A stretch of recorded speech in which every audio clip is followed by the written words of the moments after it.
my short lifespan as a community advocate, but in my longer lifespan as a resident of Imperial County, Calexico, I've always known you to be at the forefront when it comes to community engagement, community education, two-way dialogue, arguments, supporting or advocating for our LMI community, which is across the board in Imperial County. Basically 99 out of 100 residents are categorized as LMI, and I'm not necessarily exaggerating that number.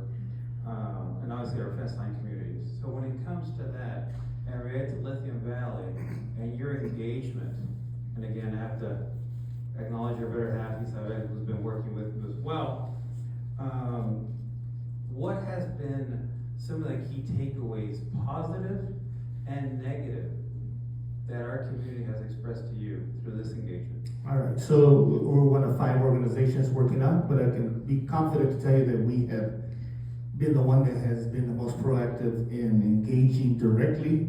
We have engaged the most people, had the most opportunity for people to come talk to us about the transformation, and we've been the most that has reached all regions with an emphasis on the baseline. And I'm gonna tell you, the comments what we made are fantastic. It has zero relevance to those people at this time. The baseline, the data that you're talking about is something I have been chasing since the water transfer of Imperial Irrigation District to San Diego County Water, which is causing the Salton Sea to recede horrifically and possibly cause an environmental disaster happening on our watch, not Owens Lake watch, but our watch today. And those are the issues that people are most worried about at this time.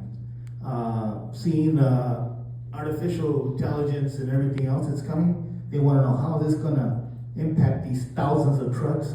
How is the receding Salton Sea, climate change, and continued pressure on our community to give up more of our resources is going to impact them now and into the future. And those who are thinking about, I still want to continue, am I going to be left out of that economic opportunity that everyone else is talking about, that people here are glowing about? And we look at it as transformational, but it will not be transformational if our local residents are not also brought up to speed.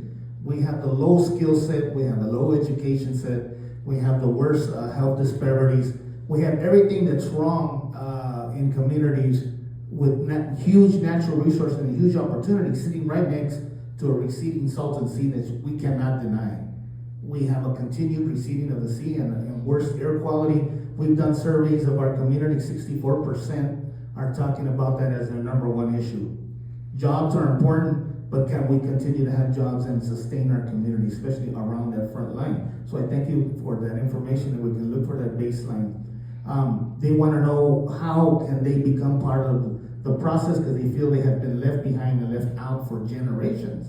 And if you look at the infrastructure needs of the area right around Lithium Valley, like I have made my presentation to different levels of people, we have a third world infrastructure plan for a first-class international development of financial and recourse and future international industrial complex feeding different ports of Los Angeles, Long Beach, and Baja California, which is the big national image that they want to bring, but bring it back down to home. How are those people going to take advantage of it? They feel they're going to be forced out of their homes as well if they can't live there, as pressure comes to have housing, which we have lack of, not just there, throughout the whole valley. The whole state does, right? But with our low income, lack of affordable housing, we have multiple families living in homes so they can just survive. We have issues like that are generational, and yes, they have one apathetic attitude and a negative attitude towards the opportunities coming. As much as we are all promoting it, right, there are still those who will have that step back and say it's not for us. Here we go again. We've seen this before. We've been taken advantage of before. So those are the things we talk about. Like the labor gentleman, a good friend of mine, Danny Machine, again, everything is out of context. Yes, Lithium Valley is going to cause a strain on the Salton Sea and the water distribution that we have. We can't deny that.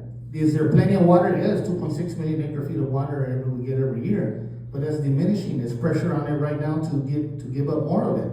But yes, Lithium Valley will cause more pressure on our water distribution, Where are we gonna get it? We're gonna get it from the ag community, as Mr. Miguel Figueroa, he says they use 97% of it. We're gonna pay them to use less water, which will not flow into the Salton Sea.